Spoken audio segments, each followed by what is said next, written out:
Hello बच्चों, मैं राजीव बहुत बहुत स्वागत करता हूं आप सभी का जल मैथ्स क्लासेस में। और आज हम प्रश्नावली 1.1 नई बुक के अनुसार हल कर रहे हैं और उसका क्वेश्चन नंबर हम 4 और 5 हल करेंगे। तो देखिए, चौथा क्वेश्चन क्या है, हमें एचसीएफ दे रखा है 306 और 657 का कितना 9, और हमें इन्हीं संख्याओं का एलसीएम ज्ञात करना है। तो पहले हम इस क्वेश्चन को हल कर लेते हैं। तो देखिए, हल 4, चौथे प्रश्न को हम हल करने जा रहे हैं। तो हमें दिया है, हम यहाँ लिखेंगे, दिया है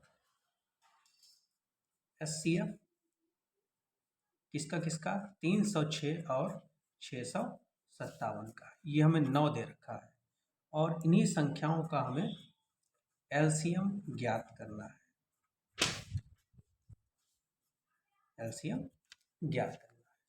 तो देखिए भाई, इसको ज्ञात करने के लिए हमारे पास एक फार्मूला होता है जिसका हम इस्तेमाल यहाँ करेंगे। तो हम लिखेंगे चूंकि दो संख्याओं का गुणनफल, दो संख्याओं का गुणनफल बराबर होता है उनके एचसीएफ और एलसीएम के। तो ये फार्मूला होता है। देखिए, इस फार्मूले में 4 चीज़ें आती हैं। देखिए, दो तो यही हो गई, एक हो गया एचसीएफ और एक एलसीएम, तो ये दोनों हो गए और दो संख्याएं हो गई। तो टोटल 4 संख्याएं या 4 चीज़ें इस फार्मूले में है। कोई भी 3 चीज़ें अगर आपको दे रखी हैं तो समझ लीजिए आपका यही फार्मूला लगेगा। चौथी संख्या हम इसी फार्मूले से निकालेंगे। तो देखिए, आपको मैं चेक करा देता हूँ कि क्या क्या हमें दे रखा है। देखिए, आपको दो संख्याएं दे रखी है, 306 और 657। ठीक, ये दो संख्याएं हो गई और इसके बाद इनका एचसीएफ दे रखा है, ये दे रखा है 9। तो 3 चीज़ें यहाँ पर हमें कंफर्म हो गई कि 3 चीज़ें दे रखी हैं और चौथी यानी एलसीएम हमें ज्ञात करना है। तो यही फार्मूला हम लगाएंगे।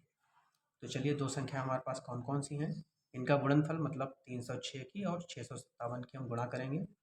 तो 306 गुणा 657, और दूसरी साइड में क्या है, एचसीएफ और एलसीएम। तो एचसीएफ तो हमें इन्हीं संख्याओं का दे रखा है 9 और एलसीएम हमें ज्ञात करना है। तो हमने इस तरह से लिख दिया। अब देखिए, ये एलसीएम की हमें निकालना है और एलसीएम के गुणा में 9 है, तो गुणा वाली संख्या दूसरी साइड में बटे में चली जाती है। तो ये 9 उठ के कहाँ आएगा, 306 और 657 के बटे में। तो हम इसको इस तरह से लिखते हैं, 306 गुणा 657 और ये 9 बटे में आ गया और बराबर में एलसीएम।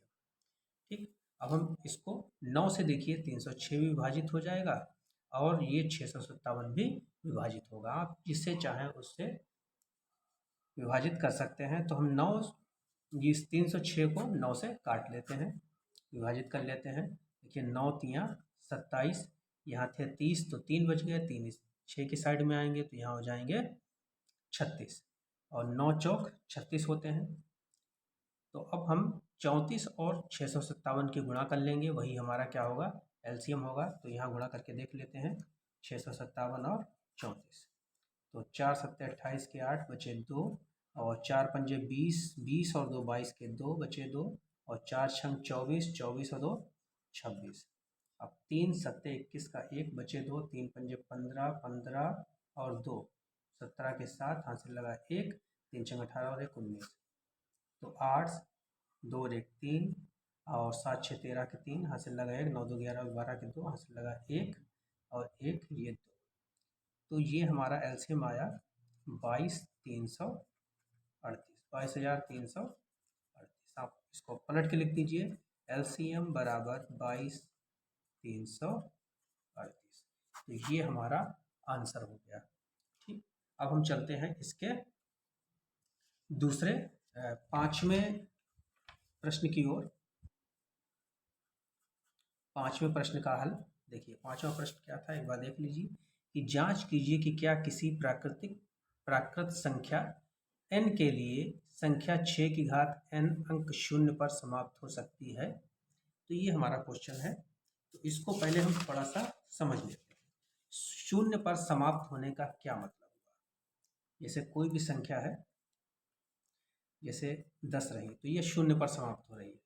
देखिए, इधर से जब हम चलेंगे इस साइड से, तो पहले 1 पड़ेगा और बाद में 0 और 0 पर ये ख़त्म हो गई।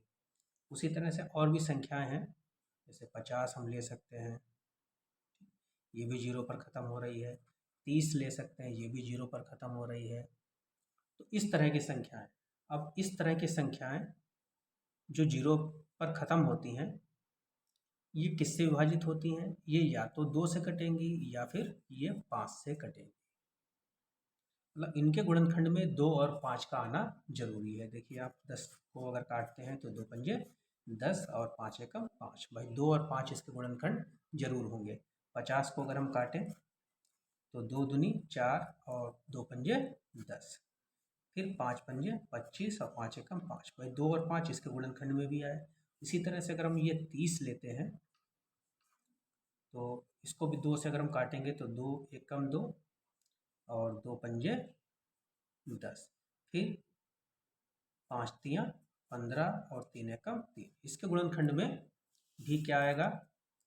2 और 5 जरूर आएंगे। मतलब 10 के गुणनखंड में, गुणनखंड जब हमने किए तो 2 गुणा 5 आए। 50 के किए तो 50 के कितने गुणनखंड हुए भाई? 2 गुणा 5 गुणा 5। तो इसमें भी हमारा क्या आया? ये 2 गुणा 5 जरूर आए। और अब देखिए 30 के जब हमने किए तो 2 गुणा 5 गुणा 3, 2 गुणा 5 गुणा 3, यानी शून्य पर जो संख्या समाप्त होती हैं उनके गुणनखंड में ये 2 गुणा 5 का आना आवश्यक होता है, तभी संख्या शून्य पर समाप्त होगी, वरना शून्य पर समाप्त नहीं। अब देखिए आप चलते हैं अपने क्वेश्चन की ओर। क्वेश्चन हमारा है कि जांच कीजिए कि क्या किसी प्राकृतिक संख्या n के लिए संख्या 6 की घात n अंक शून्य पर समाप्त हो सकती है। तो हम इसकी जांच करते हैं कि 6 की घात n जो है, क्या ये शून्य पर समाप्त हो सकती है। तो भाई 6 के अगर हम गुणनखंड करें तो ये होंगे 2 तियाँ 6 और 3 एकम 3, तो इसके गुणनखंड 2 गुणा 3 हुए। ये n लगा है तो इसके ऊपर से भी हम n लगा सकते हैं। क्या इसमें 2 गुणा 5 आया? 2 तो आया लेकिन 5 नहीं आया। 5 का होना भी यहाँ जरूरी था, तब तो ये शून्य पर समाप्त होती, वरना नहीं होती। तो हम यहाँ लिखेंगे चूंकि इस n का मतलब क्या है, यहाँ पर कोई भी हम 1 2 3 4 करके गिनतियाँ लिख सकते हैं। जैसे 2 गुणा 3 की घात n प्राकृतिक संख्या, प्राकृतिक संख्याओं का मतलब 1 2 3 4 यही वाली संख्याएं। अगर हम यहाँ 2 लिखते हैं तो ये कितना होगा? 2 तियाँ 6 और 6 की घात 2, मतलब हम इसको 6 गुणा 6 लिख सकते हैं, तो ये 36 होगी। अब 36 क्या ये शून्य पर समाप्त हो रही है? नहीं हो रही है।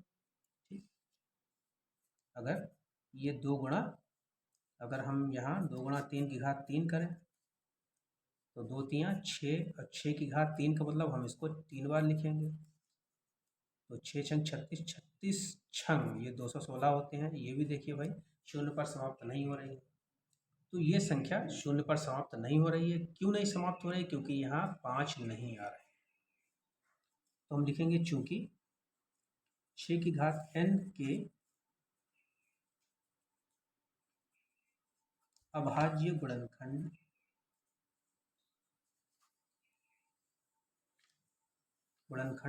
में 5 नहीं है। भाई 2 तो है लेकिन 5 नहीं है, 5 नहीं है। अतः 6 की घात n अंक शून्य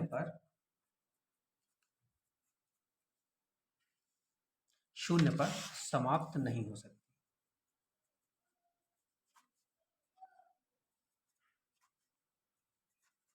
नहीं हो सकती। तो ये रहा इसका आंसर। उम्मीद है आपको ये क्लियर हो गया होगा। तो ये वीडियो कैसा लगा? वीडियो देखने के लिए बहुत बहुत धन्यवाद, और साथ ही साथ वीडियो को लाइक कीजिएगा और चैनल को सब्सक्राइब कीजिएगा और ज़्यादा से ज़्यादा लोगों में शेयर कीजिएगा। वीडियो देखने के लिए बहुत बहुत धन्यवाद एक बार फिर से।